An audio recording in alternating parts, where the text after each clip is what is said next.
పగడాల ప్రవీణ్ కుమార్ గారు పాస్టర్ గారు మొన్న నైట్ కొంతమూరు దగ్గర అనుమానాస్పదంగా మృతి చెందడం మనందరికీ కూడా తెలిసిందే. ప్రవీణ్ గారు మరణం అన్నది చాలా బాధాకరమైన ఇష్యూ. అనుమానాస్పదంగా మృతి చెందారు అని చెప్పి పోలీసులు కూడా కేసు ఫైల్ చేయడం జరిగింది. ఆ నెక్స్ట్ డే మార్నింగ్ కొంతమంది చూసి ఇలా చనిపోయారని చెప్పగానే పోలీసులు ఇన్వెస్టిగేషన్ కి వెంటనే వచ్చి ఇమీడియట్ గా బాడీని కూడా అక్కడ నుంచి తీసి ఇన్వెస్టిగేషన్ చేయడం మొదలు పెట్టారు. అందరూ కూడా వాళ్ళ కుటుంబ సభ్యులు ఎవరైతే ఉన్నారో వాళ్ళందరూ కూడా వాళ్ళ అనుమానాస్పదంగా ఆ మృతిని వాళ్ళు భావించిన తర్వాత వాళ్ళ అనుమానాస్పదంగా మృతి అని చెప్పేసి పెట్టడం జరిగింది. ఇమీడియట్ గా నేను కూడా ఎస్పీ గారితో మాట్లాడాను, డీజీపీ గారితో మాట్లాడడం జరిగింది. గౌరవ ముఖ్యమంత్రి గారు కూడా దీని మీద ఇమీడియట్ గా ఎంక్వైరీ వేసి నిజానిజాలు తేల్చమని చెప్పేసి అందరికీ కూడా ఆర్డర్స్ కూడా పాస్ చేయడం జరిగింది.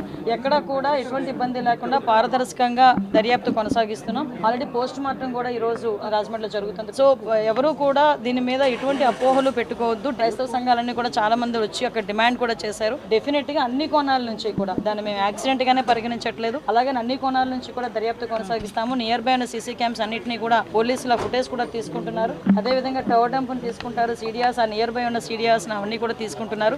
అన్ని కోణాల్లోని కూడా ఎంక్వైరీ చేస్తున్నాం. ఒక టీంను కూడా దీనికి డిప్లాయ్ చేయడం జరిగింది. దయచేసి నేను ఏం చెప్తున్నానంటే ఇది మతపరమైన ఇష్యూ, చాలా ట్రాన్స్పరెంట్ గా చేస్తున్నాం. దీని మీద ఎటువంటి అపోహలు పెట్టుకోవద్దని మనస్ఫూర్తిగా నేను తెలియజేస్తున్నానండి. దీని మీద ఎటువంటి రాజకీయాలు కూడా దీని మీద పని చేయకూడదని నేను కోరుకుంటున్నాను. ఎందుకంటే ఇది ఒక పాస్టర్ గారి తాలూకా మృతికి సంబంధించిన ఇష్యూ. దీన్ని మేము చాలా క్లారిటీగా క్లియర్ గా దీన్ని ఎంక్వైరీ చేయడానికి కూడా మేము సిద్ధపడ్డాం. ఒక కమిటీని కూడా మేము ఫామ్ చేయడం జరిగింది. ఇమీడియట్ గా అది ఏ రకంగా చనిపోయారు అన్నది కూడా ఈ నిజానిజాలు కూడా అతి త్వరలోనే మీ అందరి ముందుకు